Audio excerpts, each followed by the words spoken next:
Listen to me. We don't want to kill any of you. But trust me, we will. Wake them up a little! Your actions and the thoughts upon actions, neither one nor other.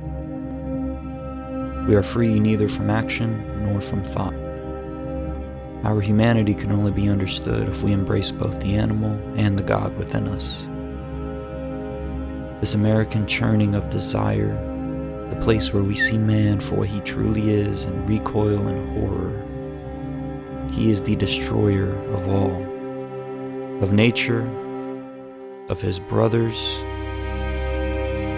and finally, of himself. Man is reduced to the desire for desire. Wanting is all that matters. Not loving, not being, not having, but wanting. And we are killers for desire. This is the grand sickness.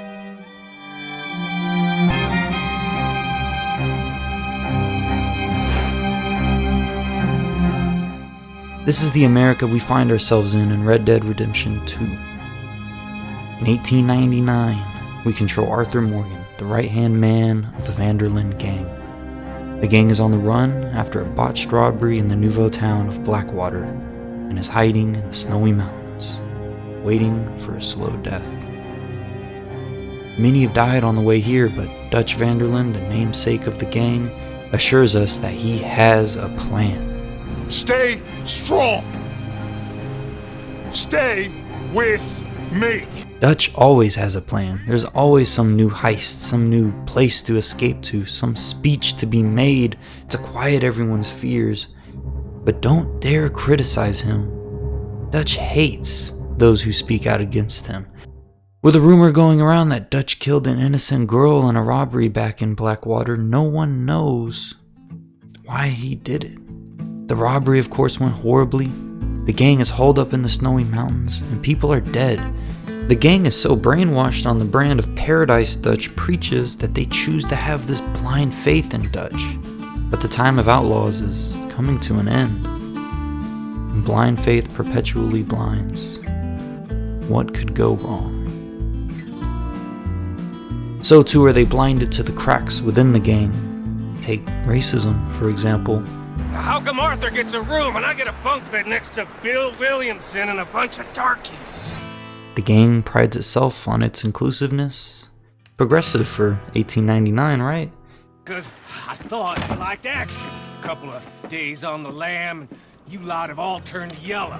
Apart from you, of course. And Hosea, a mentor to the younger people of the gang, pains himself on how the natives have been treated by the Industrial Revolution. Poor bastards. We really screwed them over down here. The gang welcomes freemen, natives, and immigrants all the same. It also welcomes racists like Micah Bell. No one quite knows why Micah is in the gang. He's too unhinged and is only out for himself. How can the gang cling so closely to their idealism but allow people like Micah to hate and resent their fellow members? So Arthur asks Dutch, to which Dutch replies, under all that, he has to have a heart of gold. Well, what if he doesn't? And why are we putting up with it? Why is Dutch putting up with it? We know that Dutch is an idealist. In his tent, we see a novel, Existence and Oblivion. Here's an excerpt. He had pride that he was what he had set out to be, above all, that he was the man the world saw him to be. And shame that his brother saw through him so effortlessly and with such devastating consequences for them both. Ill of these constructed illusions, underneath he was just a little boy before a God he no longer believed in, nor could quite abandon. Dutch is conflicted. He's proud of his family, his gang, but he's ashamed of himself, his failures, the people who've died for him. Beyond that, he's scared of his dream, a return to the way life was before industry ruined the American landscape, before people stopped believing in him. He's scared that this dream is no longer possible. Maybe surrounding himself with people like Micah Bell. Maybe they're racist, maybe they're despicable, but maybe if they just have his back enough, maybe that's more important to Dutch than the integrity or his reputation with the rest of the gang, the reputation in his own head. The gang is as much an endless, meaningless pursuit of the old ways of American life as much as it is just a vanity project for Dutch's ego, priding itself on how many brainwashed followers will buy into his ideals, regardless of how much he actually buys into them. What could go wrong? Eventually, the gang escapes the mountains after a stroke of luck presents them with a train full of riches. They ride into the embankment of Horseshoe Overlook near the Ranny Shack town of Valentine. People are happy, the weather is warm, the parties are plentiful, and the memories of those who died to get them where they are miles away. A few feet away from them, at the edge of camp, however, is a reminder of something else entirely, of what happens to those who question Dutch Vanderlyn. Enter John Marston. Marston has a wife, Abigail, and a son, Jack. He felt that the gang life wouldn't let him be the parent he needs to be, so he left. We don't know the circumstances, but it was likely money that led him back to the gang, and they resent him for it. The gang hates him for showing how unloyal he was, especially Dutch, but how could we criticize that decision? His family hates him for crawling back to the gang and choosing the gang over his family. John is just trying to make everybody happy. He needs money to live, but he loves his family. And he loves the gang, the people that raised him. The balancing act can't last. But Marston has no choice right now but to believe in, again, blind faith in the impossible. What could go wrong? Dutch is guided in the philosophy of writer Evelyn Miller. One of the above quotes is his, as well as this one. We are taught to cherish only the temporary feelings of satiety that repeated binging upon our appetites can ensure. Yet this is not liberty. We are not free merely to choose a poison. We are free to think, to feel, and to be. That our factories and the squalid conditions that arise in the towns in which they are built will somehow allow us to be happy. We are not fools, for fools cannot see their idiocy. We are somehow worse than fools, for we have allowed ourselves to do things of such profound stupidity despite knowing that we hate what we have built. To free the American soul, the New World soul, we must return from the prison in which we have placed it. We must return to the American landscape. This is the part of Dutch that he's most proud of. This is what draws people to the gang. Those who feel out of place, out of touch. Those who are vulnerable, who have no other role models to guide them.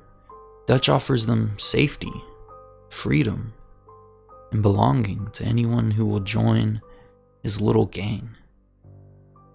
But when does this gang turn into a cult? Why is it that the longer you are in Dutch's presence, the more you lose of yourself? Why is it that if you show any sign of struggle, Dutch will manipulate and plot against you to either bring you back in line or make you miserable for ever showing any sign of resistance? At one point, he gathers everyone together and he tells them, if you doubt me, then everyone who died on the way here died for nothing. And what does that mean? They were friends. They were friends of the gang. Around camp, the gang tells stories of those who aren't here anymore. They laugh about the memories. They miss them. But for Dutch, they're just a part of his dream. And if you stop believing in his dream, you're abandoning them too. And so Dutch manipulates anything he can do to keep everyone under his spell, including Arthur. Arthur is an amazing character. He's funny. I was thinking. Yeah, does it pay well? He's charismatic. He's charming. He's capable. You better sleep with your eyes open. Yeah, well, you're gonna sleep with your chest open if you ain't careful, boy. But he too is balancing the world on his shoulders. He loves the dream that Dutch presents. But he knows that he loves the world too. He had love in an old flame who he can't seem to forget, but knows that he can't satisfy. My money, my life, me. I wasn't good enough. The renegade life is all Arthur knows, and unlike Marston, he chose long ago. As Arthur helps this photographer, the photographer remarks that Arthur is a gentleman and an amazing person. Arthur refuses to accept it. Now, you don't know me very well. We kinda can't blame him. We've seen Arthur hurt innocent people for money or for Dutch and do things that he doesn't agree with, things that he knows are wrong, but he does them because he's told to, because it's expected of him.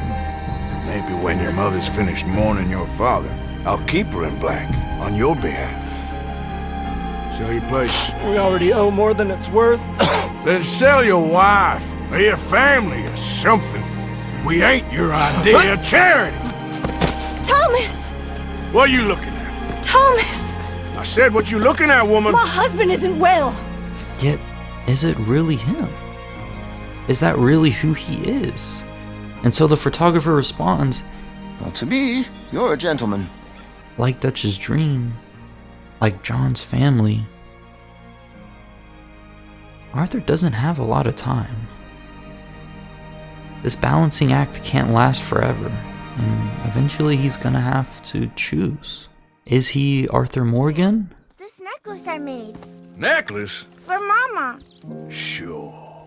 Or is he a son of Dutch? You people venerate savagery, and you will die. Savagely. All of you. Oh, we're all gonna die, Agent. Some of us sooner than others. Good day, Mr. Morgan. Goodbye. This is just the stage set for Red Dead Redemption 2. We've only scratched the surface of why the game is so important to me and so many other people. We're going to be talking about the Red Dead Redemption 2 story and what we can learn in shorter pieces like this, so that even if you've never played this game, you can follow along and see what the medium has to offer in one of its greatest stories in recent memory. This is more than just a Red Dead Redemption analysis. This is a personal look at the gang, how they inevitably go wrong, my own connections to this story, and what we can glean from it. If you like the video, please subscribe for more videos like this.